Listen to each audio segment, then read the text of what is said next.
All apex predators on this planet are adapted to hunt in a certain kind of ecosystem, and they have evolved to hunt a certain kind of prey. Some are generalist predators and will swap between hunting different prey animals, whereas others are highly specialized and will target only a few different prey species. Even though most large predators would be able to target humans and dispatch us very easily, most large predators do not view humans directly as a food source. Because we are not like most other animals on this planet and because we have strange behaviours, most animals seem to be fascinated with us and they struggle to determine if we are dangerous or harmless. This means that some predators will often shy away from humans or sometimes they will just ignore us. Famously, apex predators such as orcas have never killed humans in the wild, and most shark species will only attack humans out of curiosity or mistaken identity. This is why sharks will often reject human limbs after they have been bitten off, and they often don't go in for a second attack after biting somebody. There are a number of predators that will and have killed humans, but they don't usually view humans as prey. Brown bears will sometimes claim the lives of humans, but this can be for a variety of different reasons. Some mother bears see humans as a threat and will attack if they have cubs, and some starving brown bears will target humans out of desperation. There are certain individual animals that go down in history as famous man-eaters, but the fact that they are so well known and documented shows us just how rare these cases are. In today's video, I will be focusing on predators that don't fit into any of these categories, as I will be focusing on animals that view humans directly as a food source. These predators are so dominant that they fear no other animals, and to find our first example, we can head over to the Arctic.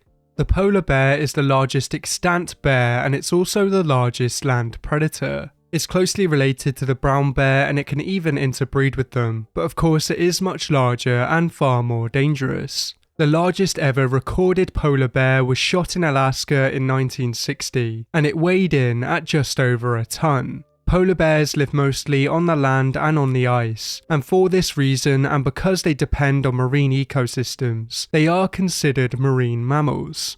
They hunt in a unique way due to the environment in which they're found, as there is almost nowhere to hide and creep up on prey in the Arctic. This is part of the reason why less than 2% of polar bear hunts are successful, but they are very creative when it comes to how they outwit their prey.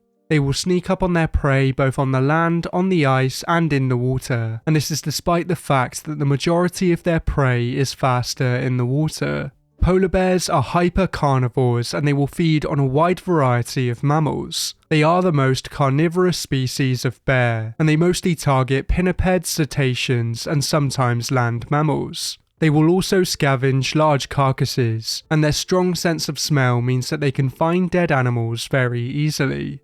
They can smell their usual prey up to 32 kilometers away, and this means that they can smell carcasses from even further away. Humans have interacted and coexisted with polar bears for thousands of years, but our relationship with these apex predators has been very complicated. Polar bears were hunted by humans as early as 8,000 years ago, and it's believed that humans would hunt them with bows and arrows and dogs. Some hunters would use a much safer method, as they would harpoon swimming bears from boats. Even in more brutal times, the polar bear was seen as an extremely dangerous animal, and it played a role in many cultures across its range. Killing a polar bear was considered a rite of passage for boys in some cultures, and in other cultures, hunts were subject to strict rituals. Their fur was highly valued and traded in the Middle Ages, and the large-scale hunting of bears in Svalbard was active in the 18th century. The bears were originally hunted by Russian explorers, but soon after the Norwegians would hunt them too. From the 1870s to the 1970s, around 22,000 polar bears were hunted in total, and this was a big percentage of their global population. In the Canadian Arctic, polar bears were harvested by whalers, and this was especially the case if they could not get enough whales. It would be easy to understand why these predators would want revenge against humans or why they would even fear humans, but instead polar bears see humans directly as a food source.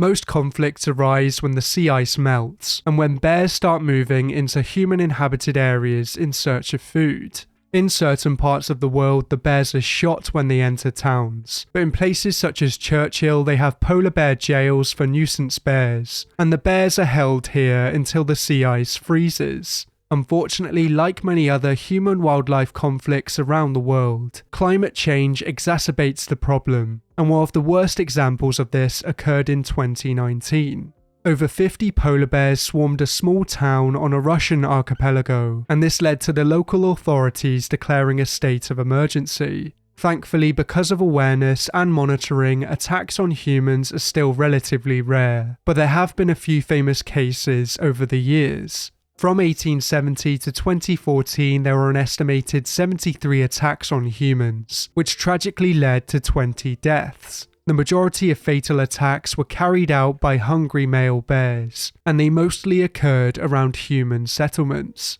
It's thought that as the bears become more desperate, they could move closer to towns and cities, and this could mean that the situation could get worse in the future. The polar bear should never be villainized, as it's just trying to survive in a very harsh ecosystem, and over the years we have slaughtered far more of them than they have of us. Despite this, they are one of the few apex predators that will actively hunt humans, and they fear no other animals on this planet. Crocodiles are a large group of reptiles that can be found in Africa, Asia, the Americas, and Australia, and they are usually the top predators in their ecosystem. Crocodiles can come in many different shapes and sizes, and not all crocodiles are a threat to man. You can usually tell what a crocodilian eats based on their snouts, as fish-eating crocodilians usually have very thin snouts, whereas animal-eating crocodiles tend to have wider, more robust snouts. Even though most people view crocodiles as mindless killers, each species has different behaviours and traits, and even some of the largest species rarely attack humans. The American crocodile is one of the largest crocodiles in the world, but they very rarely claim the lives of humans. The deadliest crocodiles are found in Africa, Asia, and Australia, with the Nile crocodile being one of the deadliest. In their native habitat, they are apex predators, and they are only really killed by hippos, elephants, and sometimes their own kind. They usually target large mammals that enter the water or drink at the water's edge, but smaller specimens mostly feed on fish. In many areas across their range, Nile crocodiles live alongside man, and this is one of the reasons why they kill more humans than any other crocodile. Most fatal attacks go unreported, but it's believed that they claim the lives of at least 200 people each year. This means that they are far more deadly to humans than lions, but of course hippos are still the deadliest large land animals in Africa. Gustav is one of the most famous man-eating crocodiles to have ever existed, and it's rumoured that he killed 60 to 300 people. He was found along the Ruzizi River and Lake Tanganyika, and over his lifetime he gained a mythical status. It was claimed that Gustav was killed in 2019, but there has been no credible evidence of this, and some believe that he is still out there somewhere. The saltwater crocodile is the largest species of crocodile in the world, and it's also another very dangerous predator. This crocodile can be found in fresh, brackish, and salt waters, and across their range they will feed on pretty much anything they encounter. Because saltwater crocs are ambush predators and because they strike very quickly, humans often can't react in time, and you stand little chance against such a large predator. As I've covered in recent videos, attacks in Australia are rare due to awareness, and the work of local authorities and crocodile management. Outside of Australia, crocodile attack data is hard to come by, but there are thought to be more fatal attacks in South and Southeast Asia. It's possible for people to live alongside some crocodilians such as alligators, but with the saltwater crocodile it's uncommon because they will always see humans as a food source. There have been a few reported clashes with crocodiles and humans over the years, but some of these stories are thought to be exaggerated or even fictional. During the Battle of Ramree Island on the 19th of February 1945, it's rumoured that saltwater crocodiles claimed the lives of 400 soldiers, but today it's believed that this number is extremely exaggerated. In July of 2018, 600 people slaughtered 292 saltwater and New Guinea crocodiles in Indonesia, and this was after a man was killed by a crocodile in the area. In 1985, eco-feminist Val Plumwood was attacked by a saltwater crocodile and survived. And after this, in an essay titled Human Vulnerability and the Experience of Being Prey, she described how she survived the attack, and the radical change that this experience brought about in her view of the world. She described the change from the individual justice universe where humans are always the predators, to the Heraclitean universe where we are just another part of the food chain. We can sometimes view ourselves as separate from the natural world, but a near-death attack such as this just shows us that we can easily fall prey to apex predators in the wrong situation.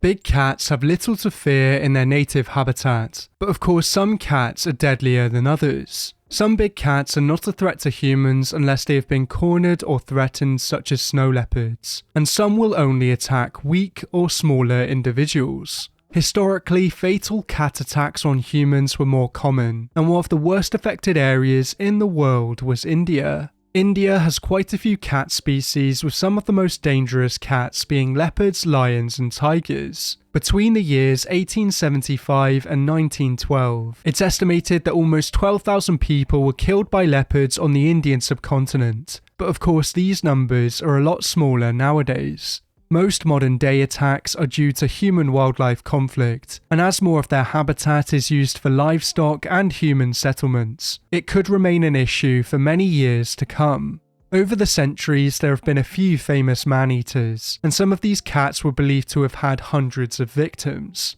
Lions are of course a lot larger than leopards, but surprisingly they don't usually target humans. In most cases, they tend to hunt their usual prey, but in some rare cases, lions will seek out and hunt humans. One of the most famous man-eating incidents occurred in 1898, where two maneless male lions terrorized construction workers. The workers were helping to build the Kenya-Uganda Railway in Tsavo in 1898, but unfortunately many of them were taken by the lions. The lion pair was said to have killed dozens of people, but the exact numbers are still unknown. The two lions were eventually killed by John Henry Patterson, who eventually wrote about the experience in his book. Cases such as this are extremely rare, and there are a few theories as to why these lions started targeting humans. An outbreak of rinderpest, also known as cattle plague, decimated their usual prey, and this means that the two lions could have been desperate and starving. It's also believed that the lions could have been consuming dead humans at the Tsavo River crossing, as slave caravans often crossed the river there. This could have led to the lions associating humans with food, and then they could have made the jump to targeting live humans directly. The tiger is the largest living cat in the world, and it's one of the most dominant predators on this planet. They can be found over large parts of Asia, and across their range they differ in shape and size dramatically. The populations that have a smaller size are usually found on the islands of Southeast Asia, and some of the largest specimens are found in India and Russia. Humans have had a very complicated relationship with tigers, as they are viewed as an animal to be respected in some cultures, and as an animal to be eradicated in other cultures. In most cases, tigers will choose to avoid humans and focus on their regular prey, but attacks are always a risk where humans and tigers coexist. Deadly encounters are most common in areas where wild habitats and agricultural areas meet, and India and Russia are two tiger attack hotspots. At the beginning of the 20th century, one famous man-eater was rumoured to have killed 450 people, but this number was likely exaggerated. This tiger was eventually shot by Jim Corbett, and after its death, a strange discovery was made. The infamous tigress suffered from broken teeth, and she was unable to kill her normal prey. This is strangely a common occurrence with modern-day man-eaters, as a large number of man-eating individuals tend to be old or disabled. Even though fatal attacks are a lot rarer nowadays, there are still some locations such as the Sundarbans where tigers seem to view humans as prey. This is where most modern tiger attacks occur, but thankfully only a handful of people lose their lives to tigers here each year. In a few areas across their range, tigers do view humans directly as a food source, but they are less likely to hunt humans than the previously featured crocodiles and polar bears. If there are any other apex predators that you think should have made it into this video, then let me know down in the comments below. But for now, thank you for watching, and I'll see you next time.